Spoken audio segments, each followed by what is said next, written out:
All right, here we are in the garage. I'm gonna start working on the Valiant. I've got her up in the air on my lift. Very happy with the lift. The slab here isn't the thickest, so I added a little support with a piece of 2-inch black pipe across from one post to the other. I've got 9-foot ceilings in here, so I can get underneath the car. I roll around on a stool, but it's still better than rolling around on my back. The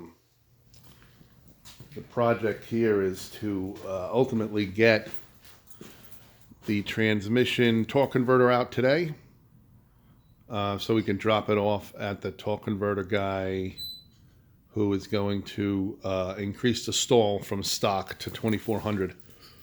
I'm going to replace the heads, intake manifold, and cam, lifters, timing chain on the motor. It's the original 273, the original transmission. I'm going to put a Holley Sniper EFI system. I like it because it's stealthy and it looks, you can hide it all underneath the air cleaner. I still want to retain the charm of the car. I just want it to run better and enjoy driving it more. It suffers terribly from vapor lock. Unbelievable.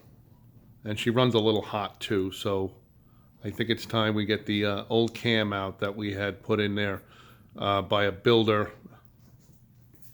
Not really happy with it. It's a single pattern cam, and it's never really run smooth, and I blame some of it on the cam. But I chose the cam, so it's my fault ultimately. Well, this time around we're doing our homework and getting a better grind, dual pattern. I'm gonna put 302 casting heads that we had redone and ported. Holley recommends that you put a single plane intake manifold on the car.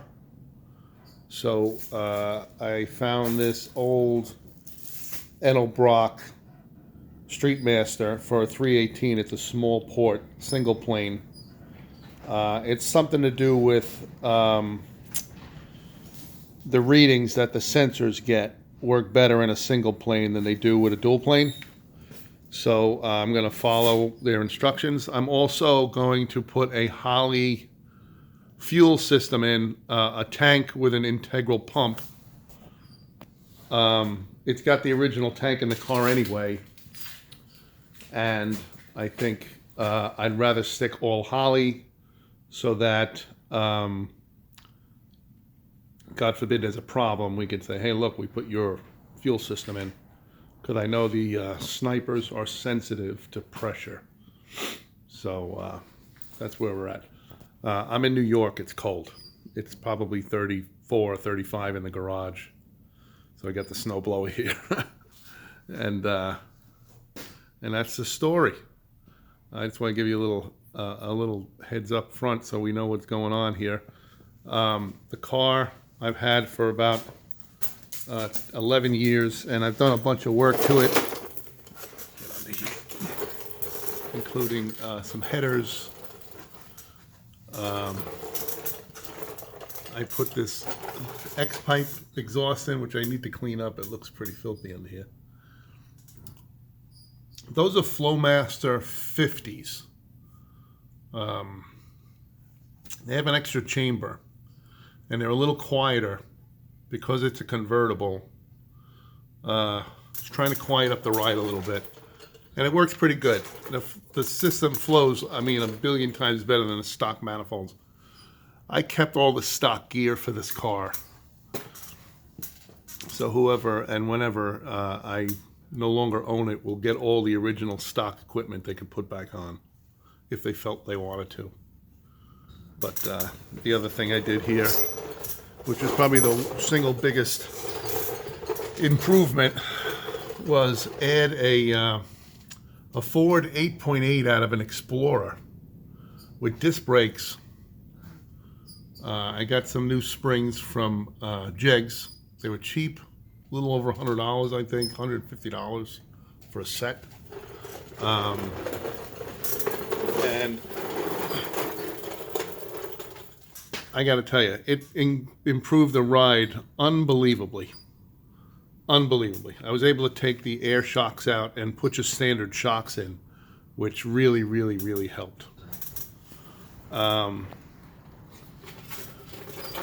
I put this exhaust system in myself. I am not a welder. I bought a welder. It's a Harbor Freight cart. I gave it a shot. I'm learning how to weld. I'm a plumber, but I do mostly residential stuff. So the welds look kind of snotty, but they've been there a couple of years now, and they're holding up.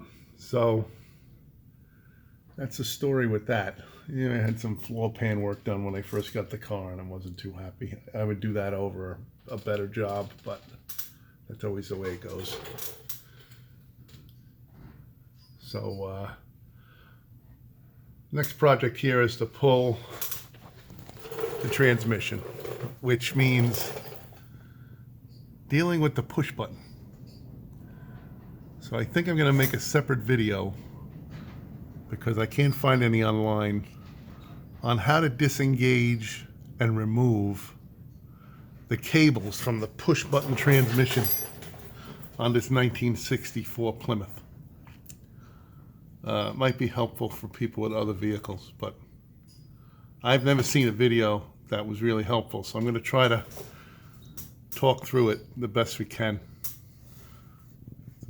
Already pulled the plug on this part to drain a little bit of the fluid out, because we got to get a screwdriver up there.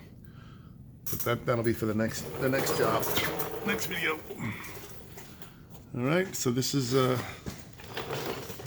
garage, which is, like I said, I'm a plumber. I'm not an auto mechanic, so quite a few of my tools are Harbor Freight, because I know I'm not going to use them only periodically.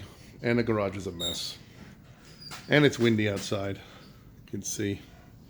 So we're going to put some of these little space heaters that I got from work underneath here, just to heat us up. I do have a bigger heater in the garage here, but it blows right on the car. See, it's right there. And I don't like the idea of it blowing right on my car from that close, because it gets hot. That's electric 220. When the car is down, it heats the garage up to about 70 degrees, which is beautiful. And we're not going to be using that today, because I just had the car painted, and I don't want to mess with the paint having heat blow on it. So maybe that won't hurt it. I don't know, but I'm not taking a chance. All right, so we're going to set this up and get to work on this transmission.